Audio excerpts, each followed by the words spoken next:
एक गांव में एक सेठ और सेठानी रहते थे। वे बहुत अमीर थे, लेकिन बहुत कंजूस भी थे। फिर एक दिन सेठ को किसी काम से दूसरे गांव जाना पड़ता है। उनके घर में एक नौकरानी भी थी। सेठ के जाते ही सेठानी उस नौकरानी पे जुल्म ढाना शुरू कर देती है। वह नौकरानी दिन भर घर का काम करती, लेकिन सेठानी को कभी भी उस पर दया नहीं आती थी और वह हमेशा उसे डांटती रहती थी। वहीं दूसरी तरफ गांव में एक कुआं था। बहुत समय पहले एक औरत ने उस कुएं में गिरकर अपनी जान दे दी थी। तब से उस कुएं से अजीब अजीब सी आवाजें आने लगी थी। कोई भी उस कुएं के पास जाने की हिम्मत नहीं करता था। फिर एक दिन रोज की तरह विमला घर का काम कर रही होती है। ए विमला, आज तो दोपहर हो गई और अब तक तेरा काम खत्म क्यों नहीं हुआ? लगता है महारानी आज देर से सोकर उठी है। क्यों री, तेरा काम खत्म क्यों नहीं हुआ अब तक? नहीं नहीं मालकिन, ऐसा नहीं है। आज मेरी तबीयत कुछ ठीक नहीं है, इसलिए आज सुबह उठने में थोड़ी देर हो गई। मैं कल से जल्दी उठ जाऊंगी। आज हमारे घर कुछ मेहमानों ने आना है और घर में थोड़ा सा ही पानी बचा है। तू नदी से थोड़ा पानी भर कर ले आ। लेकिन मालकिन, अब तो शाम होने वाली है और नदी तो गांव से दूर है। मुझे लौटने में रात हो जाएगी। अगर आप कहें तो मैं कल सुबह सुबह पानी भर कर ले आऊं? नहीं नहीं, तेरा दिमाग खराब तो नहीं हो गया? तूने सुना नहीं कि मेहमानों ने आ जाना है, तो पानी की जरूरत भी तो आज ही होगी ना। मुझे नहीं पता, कहीं से भी 2 घड़े भरकर पानी लेकर आ। फिर विमला उदास परेशान मन से 2 घड़े अपने सर पर रखकर पानी भरने चल देती है। थोड़ी दूर चलने पर वह उसी चुड़ैल के कुएं के पास से गुजरती है। अरे, ये तो शाम हो गई। मुझे नदी से लौटने में जरूर रात हो जाएगी। क्यों ना इसी कुएं से पानी भर लूं? नहीं नहीं, गांव वाले तो कहते हैं कि ये भूतिया कुआं है। इस कुएं के अंदर चुड़ैल रहती है। अब क्या करूं? अगर नदी से पानी भरने जाऊंगी तो लौटते वक्त अंधेरा हो जाएगा। नहीं नहीं, इसी कुएं से भर लेती हूँ। फिर वह उस कुएं के पास पानी भरने पहुंच जाती है। जैसे ही वह उसमें झांक कर देखती है, उसे उस कुएं में से अजीब अजीब सी आवाजें आने लगती हैं। कोई है? मेरी मदद करो, मैं इस कुएं में गिरी हुई हूँ। कोई मेरी जान बचाओ, मेरी मदद करो। अरे, ये कौन है? ये तो कोई लड़की की आवाज है। लगता है इसे मेरी मदद की जरूरत है। तुम कौन हो? तुम इस कुएं में कैसे गिर गई? क्या तुम मुझे सुन सकती हो? फिर जैसे ही विमला कुएं में झांक कर देखती है, तभी वह कुएं की चुड़ैल उसे कुएं के अंदर खींच लेती है। बचाओ बचाओ, कोई है? कोई मेरी जान बचाओ। हे भगवान, मेरी मदद करो। तभी विमला के सामने एक चुड़ैल आकर खड़ी हो जाती है। विमला बहुत डर जाती है। हा हा हा हा हा हा हा हा। आज बहुत सालों के बाद कोई इस कुएं की तरफ आया है। मैं कब से इसी कुएं में इंतजार कर रही थी। आज जाकर मेरा इंतजार खत्म हुआ। मुझे छोड़ दो, मुझे जाने दो। गांव वाले सही कहते थे, इस कुएं में चुड़ैल का वास है। तभी वह चुड़ैल विमला के शरीर में घुस जाती है और फिर वह चुड़ैल कुएं से बाहर निकल आती है। फिर वह दोनों खाली मटकों को अपने सर पर रखकर वापस अपने घर की ओर चल देती है और थोड़ी देर में घर पहुंच जाती है। घर पर मेहमान आ चुके होते हैं। ए विमला, जल्दी जाके सारा पानी रसोई घर में रख दे और जल्दी से हम सब के लिए भोजन तैयार कर दे। मेरे भाई को पनीर की सब्जी बहुत पसंद है। चल निकल यहाँ से। तेरी इतनी हिम्मत, मुझे हुक्म देती है? ले, खुद ही भर के पानी ले आ इसमें। इतना बोलकर वह दोनों घड़ों को जमीन पर पटक देती है। अरे दैया रे, इसकी हिम्मत तो देखो। भाभी, आपने अपनी नौकरानी को बहुत सर चढ़ा रखा है। इसकी हिम्मत तो देखो। इतना गुस्सा, इसने तो दोनों घड़े ही तोड़ दिए। ए विमला, ये तूने सही नहीं किया। तूने मेरे मेहमानों के सामने मेरी बेइज्जती करके अच्छा नहीं किया। तुझे इसकी सजा जरूर मिलेगी। जल्दी से ये टूटे हुए घड़े समेट और जाकर खाना बना। अच्छा, तो अब तू मुझे हुक्म देगी? तेरी इतनी हिम्मत? मैं बहुत थक गई हूँ। चल, जाकर मेरे लिए एक गिलास खून भर कर लेकर आ। भाभी, ये तो खून मांग रही है। आपकी नौकरानी खून भी पीती है? अरे तुम दोनों रुको, इसे मैं सीधा करता हूँ। ए नौकरानी कहीं की, लगता है तू ऐसे नहीं मानेगी। तभी बबलू चुड़ैल के बाल पकड़ लेता है और जोर जोर से उन्हें खींचने लगता है। क्यों? अब बोल। अभी तो बहुत बोल रही थी, अब तेरी बोलती कैसे बंद हो गई? तभी चुड़ैल उसके हाथ पर जोर से काट लेती है। अरे मर गए रे, ये भूखी तो मेरा हाथ ही चबा गई। हाय मेरा हाथ। अरे रेखा, ये देखो इस नौकरानी ने मेरा क्या हाल कर दिया। हाय, बहुत दर्द हो रहा है। तेरी इतनी हिम्मत, तूने मेरे भाई का ही हाथ काट खाया? रुक, तुझे अभी बताती हूँ। फिर सेठानी विमला को सबक सिखाने के लिए आगे बढ़ती है। तभी विमला उसके बाल पकड़ लेती है। क्यूरी मोटी, तू मुझे सबक सिखाएगी? अब बोल, अब तेरी जुबान बंद कैसे हो गई? हे भगवान, इस विमला को आज ये क्या हो गया? ये तो किसी से भी नहीं डर रही। ए विमला, मेरे बाल छोड़ दे, नहीं तो अच्छा नहीं होगा। बबलू, बबलू, मुझे इससे बचाओ, मेरी मदद करो। फिर जैसे तैसे वह तीनों अपनी जान बचाकर वहाँ से भाग जाते हैं। बहन, ये तुमने हमारे साथ ठीक नहीं किया। भला कोई मेहमानों को अपने घर बुलाकर उनके साथ ऐसा व्यवहार करवाता है क्या? रेखा, चलो अभी यहाँ से चलो। बस बहुत बेइज्जती करवा ली, बस अब और नहीं। नहीं नहीं बबलू भाई, मुझे यहाँ अकेला छोड़कर मत जाओ।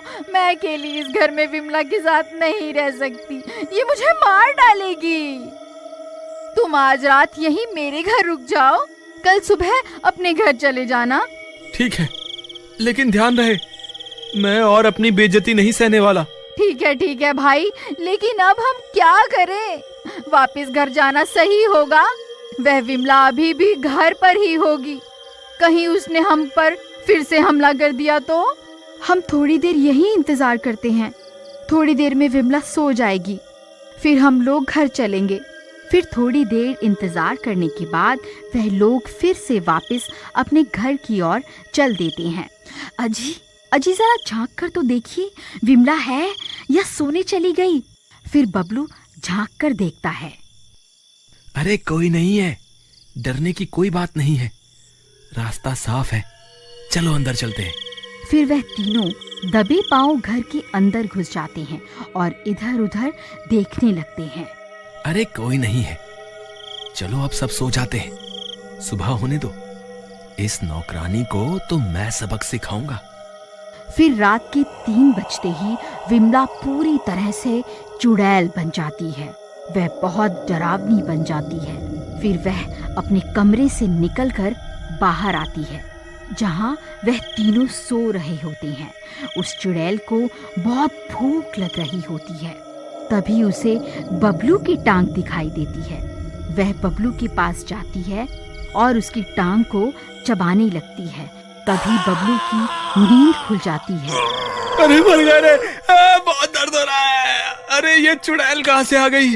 अरे रेखा जल्दी उठो, देखो ये चुड़ैल तो मेरी टांग ही चबा गई। अरे मर गए रे, आज हम ये कहाँ फंस गए? तभी रेखा और सेठानी की नींद खुल जाती है। उस चुड़ैल को अपने सामने देखकर उनकी आंखें फटी की फटी रह जाती हैं। उन्हें कुछ समझ नहीं आता कि अब क्या करें। अजी, ये तो वह नौकरानी विमला ही है, ये तो चुड़ैल बन गई। हम तो अच्छे भले अपने घर जा रहे थे, इस सेठानी की वजह से हम भी इसके साथ यहाँ फंस गए। अजी कुछ कीजिए ना। अरे मैं क्या करूं भगवान, ये तो हाथ धोकर मेरे पीछे ही पड़ गई है। पहले मेरा हाथ चबा डाला, अब मेरी टांग खा गई है। हाय बहुत दर्द हो रहा है, हाय मैं मर गया। मैं बहुत सालों से भूखी हूँ। अब मैं तुम तीनों को अपने कुएं में ले जाकर खाऊंगी। हा हा हा हा हा हा।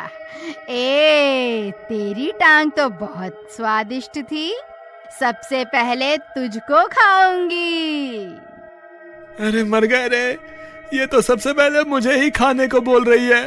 अरे भागो रे भागो, अपनी जान बचा कर भागो। अरे भागो रे, ये चुड़ैल तो पागल हो गई है, आज ये किसी को नहीं छोड़ेगी। अजी रुकिए, हमें यहाँ अकेला छोड़कर कहाँ जा रहे हैं? फिर वह दोनों भी बबलू के पीछे पीछे भागने लगती हैं। अजी ये आपने ठीक नहीं किया, मैं तो आपको बहुत बहादुर समझती थी। आप तो एक नंबर के डरपोक, आप मुझे वहाँ अकेला मरने के लिए क्यों छोड़कर आए? फिर इतना शोर शराबा सुनकर कुछ गांव वाले वहाँ पहुँच जाते हैं। अरे भाई क्या हुआ? तुम सब इतना घबराए हुए क्यों हो? तुम सब इतनी रात गए यहाँ इतना शोर क्यों मचा रहे हो? कहीं कोई चोर वोर तो नहीं आ गया? अरे नहीं भाई, हमारे घर की नौकरानी के ऊपर चुड़ैल का साया आ गया है। चुड़ैल ने उसके शरीर पर कब्जा कर लिया है। देखो उसने मेरी क्या हालत कर दी है। हम तो वक्त रहते वहाँ से भाग आए, नहीं तो वो हमें कुएं में ले जाकर कच्चा खाने की बात कर रही थी। क्या कहा भाई? कुएं में ले जाकर? कहीं वो कुएं की चुड़ैल तो नहीं जिसके बारे में सब गांव वाले बातें किया करते हैं? हे भगवान, मुझे तो लगता है ये उसी कुएं की चुड़ैल है। वो इतने सालों के बाद उस कुएं से आजाद हुई है, अब वो किसी को जिंदा नहीं छोड़ेगी। अरे भाई ऐसा मत कहो, तुम तो हमारी मदद करने के बजाय और डरा रहे हो। कोई तो उपाय होगा इस चुड़ैल से पीछा छुड़ाने का। भाई अगर हमें उपाय पता होता तो हम पहले ही इस चुड़ैल से छुटकारा न पा लेते। लेकिन भाई हमें कुछ ना कुछ तो करना ही होगा। वो चुड़ैल किसी भी वक्त यहाँ आती होगी, जल्दी से कोई तरकीब सोचो। कोई तो रास्ता होगा। इस चुड़ैल की कोई ना कोई कमजोरी तो जरूर होगी। ये चुड़ैल हमें कुएं में ले जाकर खाने की बात कर रही थी। चलो हम उसी कुएं के पास चलते हैं। और फिर वह सब लोग उस कुएं की ओर चल देते हैं और कुछ ही देर में वह लोग वहाँ पहुँच जाते हैं। अजी मुझे तो लगता है हमने यहाँ आकर बहुत बड़ी गलती कर दी। ये कुआं तो उस चुड़ैल का घर है, वह यहाँ जरूर आएगी। मुझे लगता है हमने यहाँ आकर अपनी मौत खुद ही तय कर दी है।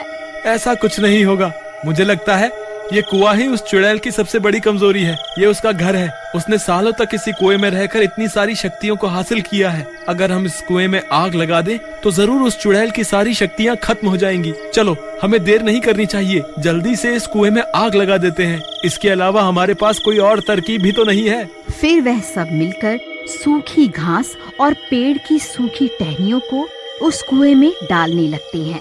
तभी उन्हें डरावनी डरावनी आवाजें आने लगती हैं। ये कैसी आवाजें हैं? कहीं वो चुड़ैल यहाँ तो नहीं आ रही? अरे मर गए रे, वो देखो वो चुड़ैल तो यहीं आ रही है। आल तू जलाल तू आई बला को टाल तू, आल तू जलाल तू आई बला को टाल तू।